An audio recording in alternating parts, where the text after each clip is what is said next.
This is Scott Becker with the Becker Private Equity and Business Podcast. Today's discussion, should I buy the dip or should you buy the dip?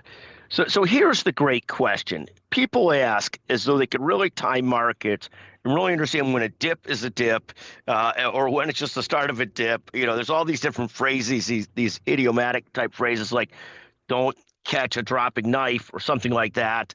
Should I buy the dip or not buy the dip? Here's what you should do. One, you probably shouldn't sell into the dip.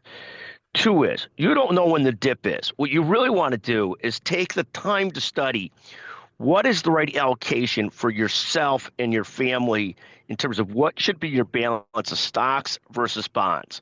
Then what happens is you try and keep that allocation.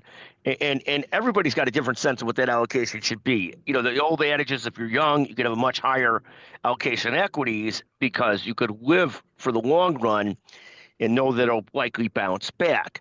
The flip side is if you're a nervous Nelly, which some of us are, you ought to keep a balance of equities to bonds to cash so that you can sort of deal with this however it plays through.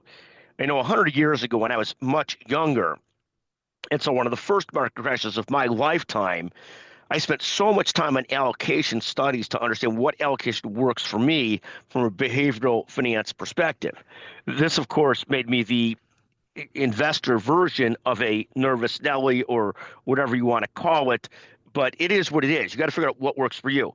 Buying the dip is the kind of stuff that stupid people say, advisors say, because nobody knows really what the dip is. You don't know if it's going to dip another 20% or not.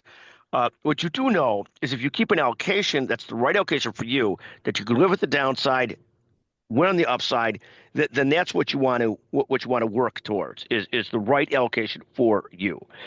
Thank you for listening to the Becker Private Equity and Business Podcast. Thank you very, very much.